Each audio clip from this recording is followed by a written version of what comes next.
사랑의 주님, 고난주간 특별 새벽 기도를 은혜 가운데 함께하여 주심에 감사드립니다. 주님의 찔림과 사감으로 저희들의 죄와 허물이 사함받고 주님이 당하신 징계와 채찍으로 저희들은 평화를 누리고 나음을 받았음을 고백합니다. 십자가의 죽음이 당대는 수치스러운 일이었으나 도리어 인간의 죄를 대속하신 하나님의 크신 구원이 계기였기에 저희는 더할 나위 없는 감사와 찬송을 드릴 수밖에 없습니다.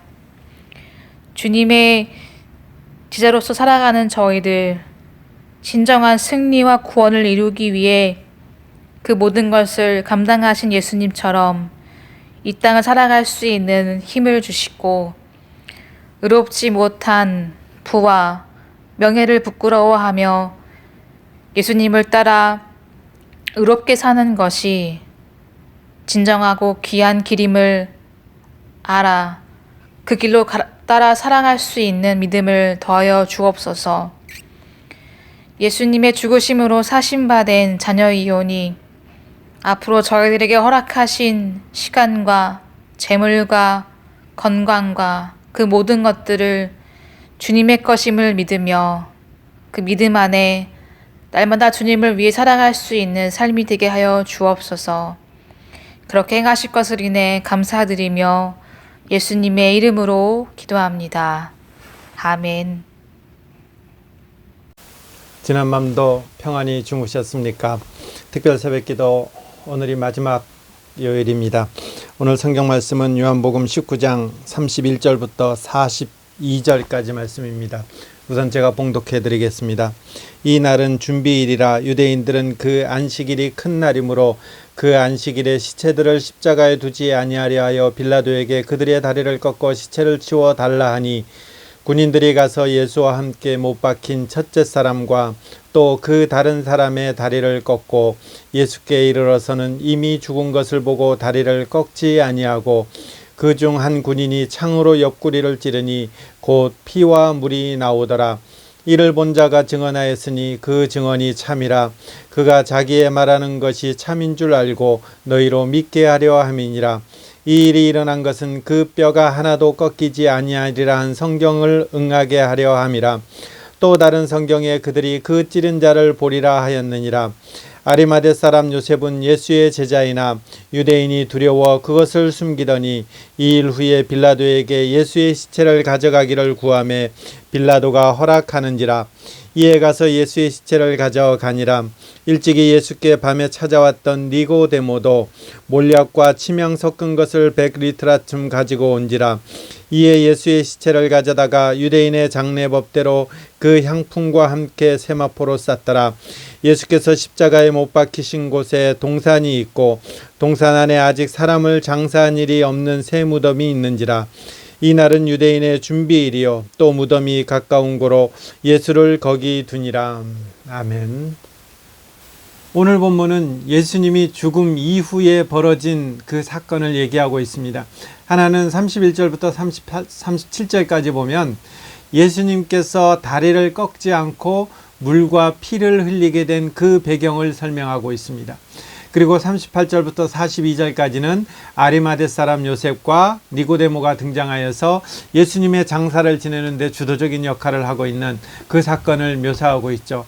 제가 어저께 십자가를 지고 간 사람을 아리마대 사람 요셉이라 그랬는데 잘못 말했습니다. 구레네 사람 시몬이었죠. 십자가를 지고 간 사람들은 구레네 사람 시몬, 그리고 오늘 이제 장사를 지낸 사람은 아리마대 사람 요셉.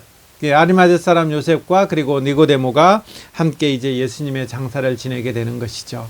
오늘 첫 번째 사건과 두 번째 사건을 조금 나눠서 우리가 생각해 보면요. 첫 번째 사건에서 예수님이 다리 꺾지 않은 사건이 왜 중요하게 이렇게 성경에 기록되어 있습니까 했을 때에 요한은 이렇게 말하고 있는 것이죠. 30절 보면 이 일이 일어난 것은 그 뼈가 하나도 꺾이지 아니하리라 한 성경을 응하게 하려 함이다. 37절에도 보면 아까 36절요. 그리고 37절에도 보면 또 다른 성경에 그들이 그 찌른 자를 보리라 하였다. 이런 표현이 있습니다. 그러니까 지금 다리 하나 꺾는 것들이 그들은 이제 유월절이 되면 이 시신을 십자가에 놓아줄 수가 없기 때문에 유월절 전에 빨리 시신을 어떻게 하려고 그 생명을 빨리 이제 거두는 그런 장면들이 나왔는데, 이 장면이 로마 병사들은 그 어떤 유월절과 연관해서 그들이 그렇게 했지만, 이 하나님께서는 이 일을 어떻게 보고 계시느냐? 요한을 통해서 우리에게 알려준 것은, 그것은 구약에 예언되었던 그 일들, 구약에 예언되었다고 했을 때는 하나님께서 이루시겠다고 계획했던 그 일들이 이제 그 계획대로 정확히 하나하나 진행되고 있다라는 것들을 지금 성경은 드러내고 있습니다. 그러니까 예수님의 죽음이라는 것은 이 어쩌다가 아니면 유대인의 어떤 것들로 인해서 예수님이 수동적으로 붙잡히거나 수동적으로 어떤 그 힘이 없어서 그들한테 내어준 것이 되는 것이 아니라, 예수님의 죽음은 처음부터 끝까지, 처음부터라는 것은 언제부터입니까? 창세전부터 물론 갈 수 있지만 이 땅 가운데서 성육신에서 오신 그때부터 오신 목적이 바로 이 죽기 위해서 오셨고, 이 죽기 위해서 오셨다라는 것을 요한복음 1장은 어떻게 표현합니까? 세상에 왔으나 세상 사람들이 이 예수를 달가워하지 않고 미워한다는 내용으로부터 이 요한복음 1장은 시작하고 있지 않습니까? 그러니까 이제 이 죽음을, 그 성육신 돼서 이 땅 가운데 오신 그 목적을 이루는 이 죽음 역시도 요한은 지금 뭐라고 표현하느냐면, 구약시대 하나님께서 예고해 주셨던, 하나님께서 그 계획하면서 이루시겠다고 결정해 주셨던 그 일이 지금 한치의 오차도 없이 이루어지고 있습니다. 지금 이것을 기록하는 것입니다. 이게 우리 주님의 십자가 사건입니다. 이게 우리 주님의, 그리고 곧 이어서 일어나는 부활 사건이 되는 것이죠. 자, 그럼 우리 여기서 하나만 더 알아보고 가겠습니다. 우리가 너무나 어리석은 질문 같지만, 그러면 왜 예수님께서는 이렇게 고난을 받으셨습니까? 우리가 고난주간 계속해서 묵상하면서 이 질문을 하고 있는데, 예수님께서는 왜 이렇게 고난을 받으셨습니까? 그리고 한 가지 여기에 덧붙여지는 질문은 뭐냐면, 이 고난을 왜 구약시대에 어떤 하나님이 계획했던 것들을 한치의 오차도 없이 지금 이루어가면서, 그것이 십자가의 죽음이라는 방식을 써가면서 예수님께서 도대체 이루고자 하시는 그 목적은 뭡니까? 이 질문이라는 것입니다. 이 십자가 사건을 통해서 예수님께서 기대하시고 얻고자 하시고, 그리고 결국은 얻어내려는 것이 뭡니까? 너무나 어리석은 질문이지만 우리는 이것에 대해서 다시 한번 답을 찾아보자라는 것이죠.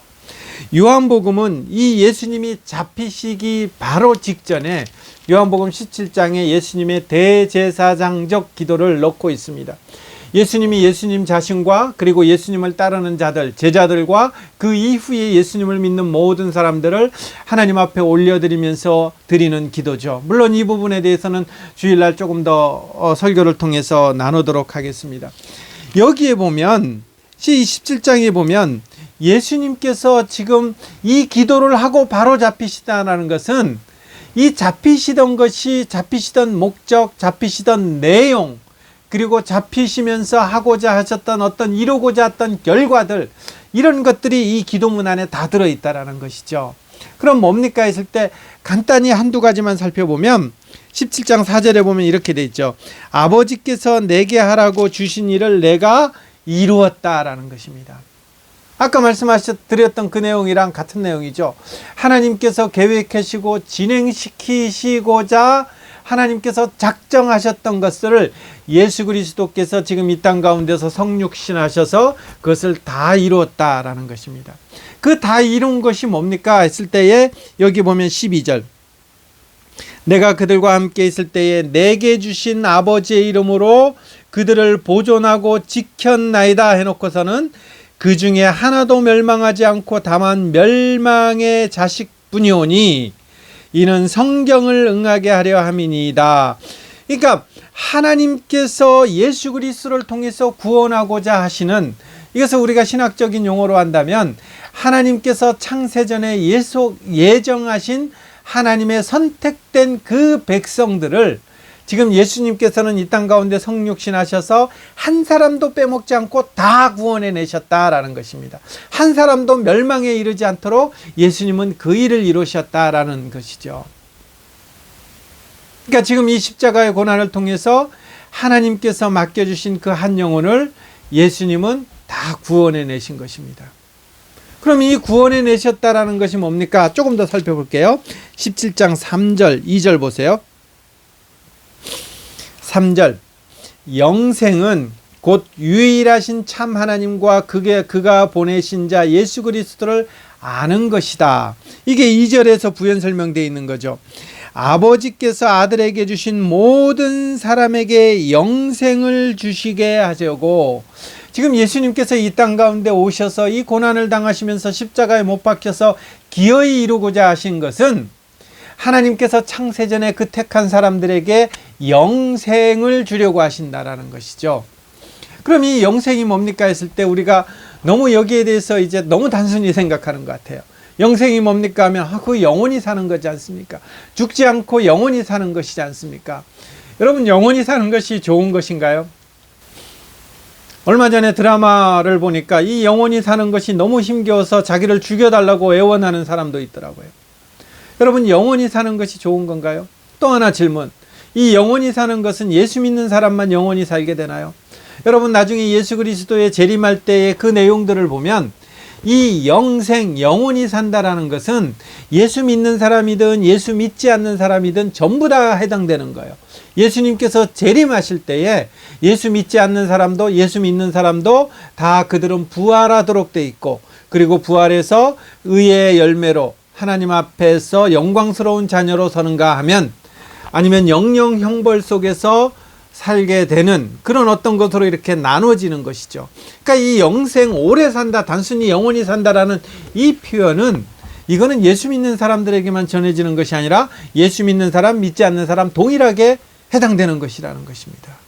그러면 예수님께서 이 고난을 통해서 주겠다는 이 영생은 뭡니까 했을 때 바로 요거죠. 요거 우리가 아까 3절에 읽었던 곧 유일하신 참 하나님과 그거 보내신 자 예수 그리스도를 아는 것, 이게 영생이라는 거예요. 성경은 이렇게 표현하고 있다라는 것입니다. 영생을 우리가 구원받았다고 했을 때 영원히 삽니다, 영생합니다, 이 표현을 영원히 삽니다 이렇게 되는 것이 아니라 하나님과 예수 그리스도를 아는 것으로 가득 차 있습니다 이렇게 되는 것이죠. 참 어쩌면 이 좀 낯선 표현이기도 합니다. 하나님과 예수 그리스도를 아는 것. 그럼 우리가 천국에 가면 뭐 할까요? 새하늘과 새 땅에 가면 뭘 할까요? 했을 때에 이런 본문을 통해서 우리가 힌트가 있습니다. 하나님은 우리가 나중에 새하늘과 새 땅 가서 그 하나님 앞에 마주친다 그래도, 우리가 하나님을 대면하여 선다 그래도 그 하나님은 정말 우리가 헤아리기에 너무나 광대하고 무한하고 우리가 이 피조물의 지혜로서는 감당할 수 없는 분이라는 거예요. 그 말은 무슨 말이냐면 날마다 그분으로부터 나오는 그 어떠한 것들이 있는데 그것을 알아가는 것들이 날마다 새롭게 알 수 있는 만큼 그분으로부터 나오는 그 어떤 것들은 굉장히 풍성하고 어마어마하고 끝이 없다라는 거죠. 천국 가면요, 바로 이것을 안다라는 거죠. 매일 하나님은 이런 분이시군요, 이것을 알면서 탄성하고 찬송하는 일. 예수님은 이런 분이셨군요, 예수님은 이렇군요, 그것을 알아가며 탄성하는 일. 이게 우리가 천국에서 한다라는 거죠. 예수님은 지금 이것을 소망하는 것입니다. 그러면 새하늘과 새 땅 가운데서 이 예수 그리스도와 하나님을 안다라고 했을 때에 이 안다라는 것이 그 땅 가운데서 어떻게 나타납니까? 이게 요한복음 17장의 핵심이잖아요. 창세전에 삼위일체 하나님이 하나가 됐던 것 같이, 그리고 창세전에 삼위일체 하나님이 그 영광을 누리셨던 것 같이, 삼위일체 하나님이 그 사랑 가운데 있었던 것 같이, 이 삼위일체 하나님의 사랑과 영광과 하나됨함으로 안으로 우리 예수 그리스도께서 구원한 모든 자를 같이 이 속 안으로 집어넣어 버린다라는 거죠. 그럼 우리가 뭐가 되는 거예요? 그 하나님이 삼위일체 하나님이 누리던 그 영광들을 그 새하늘과 새 땅에서는 이제 우리가 누릴 수 있게 되고, 왜요? 그 안에 우리도 하나로 접붙여 버렸으니까, 그 안에 우리가 속해 있어 버렸으니까, 우리가 그 하나님의 영광들, 그 하나님의 하나된 그 하나님의 사랑을 누리는 것들, 그런 것들이 이제 우리도 그 안에서 영광을 누리고 사랑을 하면서 하나가 되는 그 어떤 것들이 우리 안에 있어진다라는 거죠. 이것이 뭘로 통해서 가능하다고요?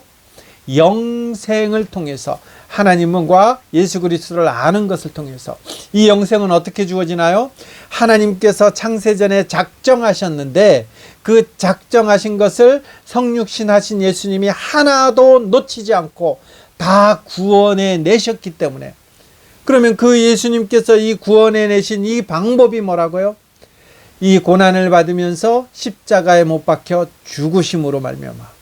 그럼 이제 본문으로 돌아와서 이 성경이 요한을 통해서 우리에게 하나님의 말씀으로 주면서 강조하는 것은 이것들이 이루어졌다. 이것들이 한치의 오차도 없이 완벽하게 이루어졌다. 구약에서 말씀하셨던 그 내용, 하나님께서 계획하시면서 진행하시면서 그 구원을 이루시겠다 하시던 그 내용이 이제 예수 그리스도를 통해서 완벽하게 이루어졌다. 이것을 요한복음을 통해서, 하나님의 말씀을 통해서 선언하는 장면이 바로 이 다리를 꺾지 않았다라는 이 한 장면을 통해서도 우리에게 지금 말씀하는 것입니다. 여러분, 저와 여러분들은 어디에 있는가요? 이 예수 그리스도의 이 죽음으로 말미암아 이 십자가 사건이 고난이지만, 제가 어저께 말씀드렸습니다. 이 십자가 사건은 고난이고 능욕이고 모멸감이지만, 예수님은 그러기에 이 십자가 사건을 영광이라고 표현했고, 제자들도 이 십자가 사건을 자랑이라고까지 표현하는 것이 여기에 있는 것이죠. 우리는 지금 이 자리에 있는 것입니다. 이 십자가를 우리는 자랑으로 생각하고, 이 십자가를 영광으로 생각하고, 이 일로 인해서 우리에게 영원한 새하늘과 새 땅에서 예수 그리스도와 하나님과 성부 성자 성령 하나님과 누리는 그 안으로 우리가 함께 한다는 그 어떤 그 복들을 확증시켜주고 보증시켜주고 꽝 하고 도장 찍는, 인을 박는 그 사건이 뭐냐면 오늘 저와 여러분들이 읽었던 이 예수님의 십자가 사건인 것입니다. 그러니까 우리가 이 고난은 주간을, 오늘 마지막인데 마지막을 보내면서 여러분에게 이 감동이 있었으면 좋겠습니다. 야, 나는 고난 주간 동안 예수님 따라 살면서 너무 고난을 제가 체험했습니다. 이런 거 말고요. 이런 것도 물론 중요합니다. 이 고난 주간에 조금 절제하기도 하고 이런 것도 상당히 중요합니다. 그러나 더 중요한 것은 이 고난이 이렇게 내게 영광이었구나. 이 고난이 내게 위로가 되는구나. 이 십자가 사건이 내게 이게 내가 기쁨이 되는구나. 이것들을 고백하면서 이 예수님을 바로 알아가기를 소망합니다. 그리고 여기 한 가지 더, 이 엄청난 사건 앞에 이 예수 그리스도가 구약에서 이뤄낸 그 약속한 그것을 지금 이루고 있는 이 사건 앞에 누가 있나요? 성경은 참 기막히게 표현한 것 같아요. 요한이 이렇게 표현해요. 아리마대 사람 요셉이 있는데, 이 요셉을 두고 뭐라고 표현하느냐면, 예수의 제자이지만 이 유대인들 때문에 무서워가지고 내가 예수님의 제자가 아닙니다 하고 예수님 안 믿는 척하면서 살았다라는 거죠. 내가 예수님을 따르는, 하나님을 믿는 하나님의 성도이면서 일상생활하는 데는 내가 혹시 이 일로 인해서 또 다른 사람이 뭐라 수군거릴까 여러 생각하면서 예수님 안 믿는 사람처럼 살았다라는 거죠. 제가 아마 초등학교 4학년 어간에 저희 어머님께서 예수 믿기 시작했어요. 제가 어릴 때지만 지금 느끼는 그 감정 하나는, 저희 어머님이 예수 믿고 난 다음에 얼굴색이 바뀌어졌다라는 것들을 제가 지금도 기억하고 있습니다.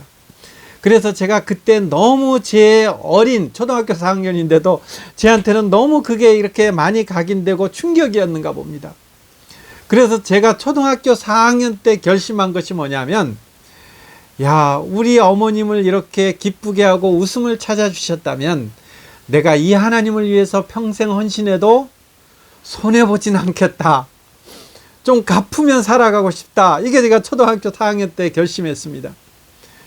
그래서 초등학교 5학년 때, 그때는 국민학교죠. 국민학교 5학년 때, 국민학교 6학년 때 제 그 생활통지표, 생활기록부에 보면 장래 희망, 목사 아니면 성직자 이렇게 그때부터 기록되어 있습니다. 근데 제가 무슨 말씀을 드리고 싶으냐면, 그때 당시에 저희 반에서 예수 믿는 사람이 저 혼자 아니면 한 명 정도 더 있을지, 그러니까 보통 한 변에 저희가 54명이었는데 예수 믿는 사람이 저 말고 한 명 내지 두 명밖에 없었습니다. 그래서 그때는 이상하게 종교라든지 집에 어떤 것들을 조사하잖아요. 예수 믿는 사람 손 들어봐요. 그러면 이렇게 탁탁 들고 그러는데, 그때 당시는 제가 목사가 되겠습니다, 생활기록부에 그렇게 적으면서도 성직자가 되겠습니다, 그 당시에 참 순수한 몸으로 적으면서도 예수 믿는 사람 손 들어봐요. 그러면 이렇게 쭈삣쭈삣하게 들어는 거죠. 지금도 그 기억을 저는 갖고 있는 것이죠. 자신 있게 내가 예수 믿는 사람입니다 이렇게 못하고, 내가 예수 믿는 사람으로 평생 살겠다 결심했으면서도 내가 예수 믿는 사람 손들어라 그럴 때 주저주저 너무 창피하고 그랬던 것 같아요. 여러분, 지금 아리마대 사람 요셉을 보면서 제가 이 말씀을 묵상하면서 그때의 기억이 굉장히 새로운 것이죠. 우리가 예수 믿다 보면 참 이런 사람들 많죠. 내가 예수 믿는데 예수 믿지 않는 사람처럼, 예수님의 제자이면서도 예수님의 제자이지 않은 것처럼 살았던 아리마대 사람 요셉. 근데 이 사람이 결정적일 때 나타났죠. 언젠가요? 예수님의 이 십자가 사건 앞에서 이 사람이 나타난 것이죠. 물론 어떤 생각으로 나타났지 모르지만 여하튼 이 사람이 하나 극복한 것은 있습니다. 그토록 유대인이 두려워했었는데 이제 그 유대인이 죽인 예수를 책임지고 있다라는 것입니다. 엄청난 변화죠. 엄청난 변화죠. 예수 그리스도의 죽음 앞에서 이런 사람도 있다라는 것입니다. 여러분, 니고데모라는 사람은 요한은 콕 집어서 이렇게 적고 있습니다. 일찍이 예수께 밤에 찾아왔다. 그러니까 낮에 찾아와서 뭐 질문할 수 있는 그 용기도 없었던 사람. 와서 거듭나야 된다 그러니까 도대체 어떻게 우리가 어머니 뱃속에서 두 번 태어날 수 있습니까? 이렇게 어리석은 질문을 했던 사람. 그 사람이 지금 예수님의 죽음 앞에 서 있는 것입니다. 요한은 이 두 사람을 기록하고 있죠. 이 두 사람을 기록하고 있죠. 예수님 믿으면서도 유대인이 두려워 말도 제대로 못했던 사람. 예수님 밤에 찾아와 가지고 어리석은 질문했던 사람. 이런 사람이 예수님이 십자가의 죽음 앞에 서 있다라는 것입니다. 이 예수님과 가까이 하면 같은 예수님 패거리로 되어서 온갖 해코지를 다 당할 것인데 그것들을 다 감당하면서 이 예수님만을 믿겠습니다. 어쩌면 예수님만이 왕이셨습니다. 이런 정도의 고백이 있으니까 예수님만이 진짜 구원자이십니다. 이런 정도의 고백이 있으니까 이 모든 것들을 다 뒤로 하면서 오직 예수님 바라보면서 장사 지내려 오지 않았을까 우리는 추측할 수 있는 것입니다. 우리는 예수님이 우리 앞에서 어떤 일이 벌어질 때 우리는 어디에 있습니까? 늘 이런 질문을 하면 좋을 것 같아요. 예수님이 조롱받을 때 우리는 어디에 있습니까? 예수님이 영광 가운데 있을 때 우리는 어디에 있습니까? 예수님이 그 이름 가운데 드러내고 싶어 하실 때에 우리는 어디에 있습니까?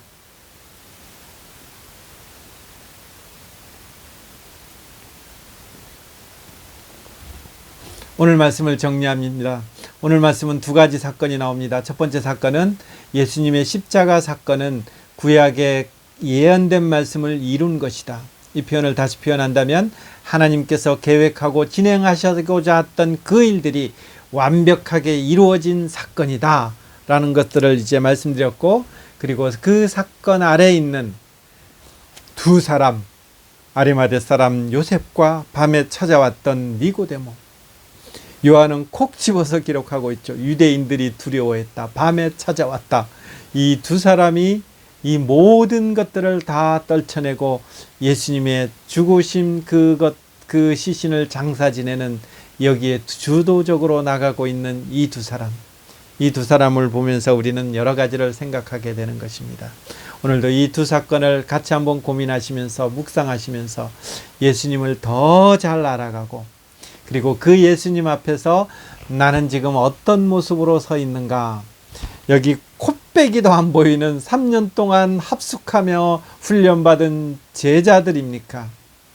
아니면 유대인이 두려워서 나는 예수 믿는 사람입니다, 손도 못 들고 있던 그런 사람입니까?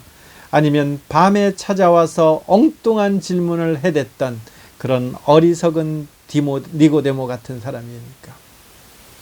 우리의 위치를 한번 생각하시면서 오늘도 주님 때문에 기뻐하며 슬퍼하며 때로는 고통당하며 때로는 함께 웃으며 때로는 희생하며 때로는 사랑하며 그렇게 하루를 살아내시는 그런 여러분들이 되시기를 간절히 기원하며 축복합니다. 기도하겠습니다.